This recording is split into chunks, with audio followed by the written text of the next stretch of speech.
Welcome, students. This is Mr. Thorson, and this is Secondary Math 2 Honors. Today, we're going to talk about circles and the formulas for circles.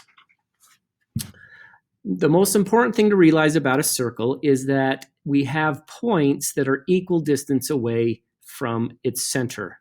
So we're going to write this in what's called vertex form, where we have the value of the vertex, our x value and our y value for the vertex. So I call that, again, the horizontal shift and the vertical shift.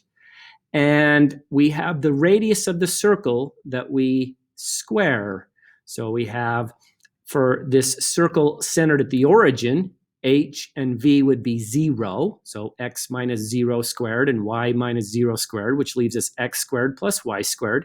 The radius is 5, so we take that 5 and we square it, and we get x squared plus y squared equals 25. For this circle over here to the left, we have a horizontal shift 8 units to the left. So that's a -8. So when we minus the -8 from the x, we get an x plus 8 squared. And then we have a vertical shift of 4 to get to the center of our circle. So an up shift is going to be y minus the 4 shifted up. So y minus 4 squared. And that puts our center at the point -8, 4. If you notice, we have a 1, 2, 3 unit radius. So we take 3 and we square it, and we get 9. So again, our circles can be, any circle can be written as a x minus the horizontal shift plus squared plus y minus the vertical shift squared equals the radius squared. Now, one of the problems is a lot of times you are going to be given a circle that's written in standard form or general form like this, where you have x squared plus 6x plus y squared minus 8y minus 75 equals 0. We want to get this into vertex form or transformational form. We do that by completing the square. The first thing we're going to do is we're going to take the x squared and the 6x term and leave a space. This is an unknown value at the moment after it. And then we're going to separate that from the y squared minus the 8y plus, again, some unknown value after it. And we're going to move that constant to the right side, equals 75.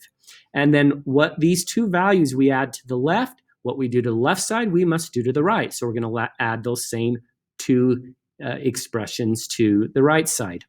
Now, the way we're going to find these missing values is we're actually going to progress to this term and find half of this value in front of the x. Half of this value would put a 3 right here.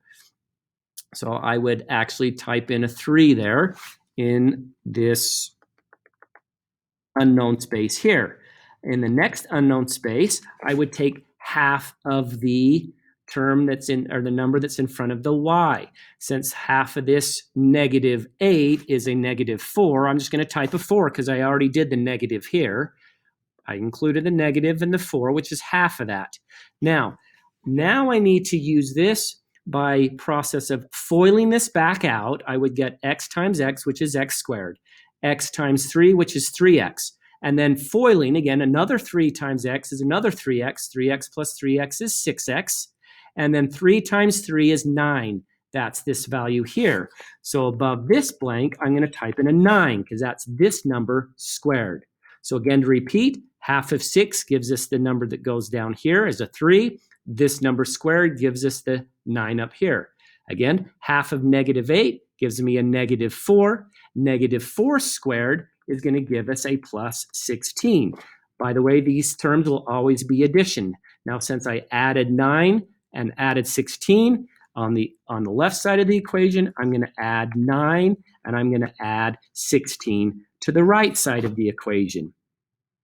So again, down here, I'm going to add that 9 and that 16. And then my final equation then would look something like x plus 3 in parentheses squared, that's the squared I'm just abbreviating, plus y minus 4, in parentheses, y minus 4 in parentheses squared equals 75 plus 9 plus 16, which is 100, which tells me the radius is 10. So I know that the center of this circle, for this equation up here, the center is at -3, +4. So I'd shift the center left 3, up 4. From that center, I would go out 10 units to the right, above, below, and to the left, and draw a circle with a radius of 10. So having that said, I want you to do IXL lessons. So if I go back to the IXL pre-calculus, section P, I want you to do lessons 4, 5, and 6, which, yes, 4, 5, and 6, which are properties of circles, equations of circles, and graphs of circles.